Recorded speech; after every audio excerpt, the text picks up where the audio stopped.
Always good to see you. I'm good. How are you? I'm excellent. Are we going to see Now, you in Toronto for Ruth and Alex? Somebody knows how to put a dress on. Thank you. I hope you guys were shooting when he said that. You could say it again.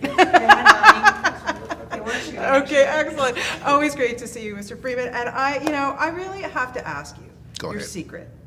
How do you always make things look so effortless? I'm afraid to say. But the answer to looking effortless is to be effortless. I mean, if you look like you're working hard, then you probably are working hard. You're the best at it, I have to tell you. No one tops you. Have the opportunity to be in a sequel like this. I mean, here's a movie that, obviously the first one is based on real life, but then to have a sequel based on real life dropped in your lap, how fantastic was that? Well, I think it's pretty smart of the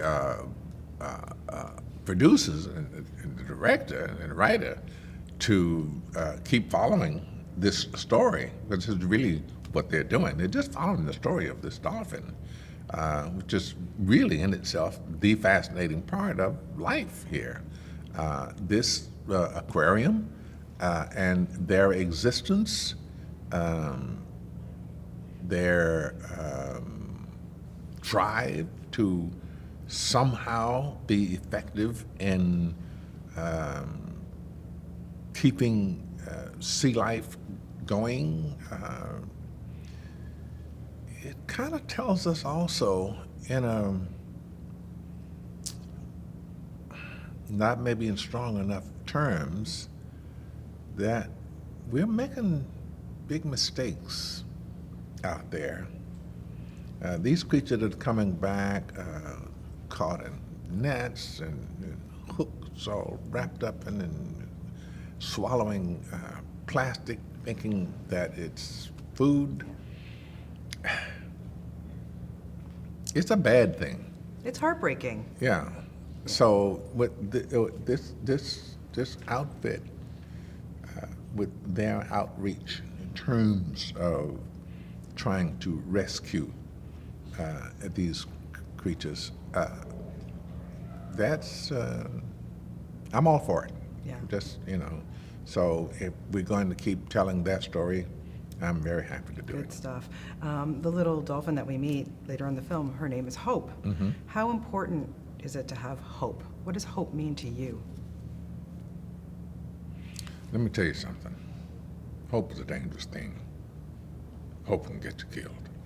That's a line from Shawshank Redemption. It's very important to have hope. If you don't have hope, you don't have dreams. If you don't have dreams, you don't have life. To me, it's just that line. Yeah, it's very important.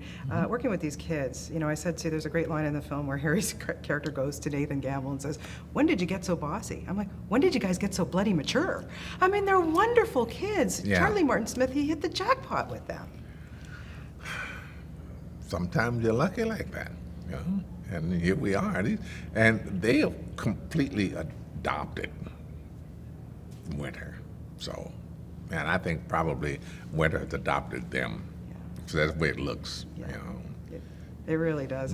I just love those scenes with the dolphins. Now, I have to say, I'm very, very excited for the Toronto International Film Festival because we're going to see you in another film, Ruth and Alex. My goodness, you and Diane Keaton on screen together? I can hardly wait. What was it like to work with her? Fantastic. I have always loved Diane Keaton. And years ago, I was on Broadway in a play, and she came to see it one night, and we got to stand face en face. And I said, I would give anything to work with you. And she said, me too. So there we are. Yeah, I can't wait for that. We'll see that in a few weeks. And very, very quickly, at the last question for you, I've just landed myself a radio job. Any tips on how I should, project my voice? If you've got a microphone, you don't need to project your voice. What you need to do with your voice is keep it where it is. You got a nice low tone to your voice, and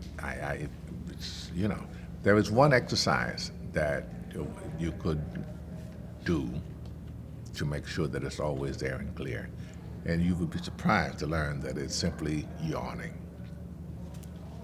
I love it. Best tip ever. Thank you so much. It is always a pleasure to talk to you. Always And a I hope that pleasure. we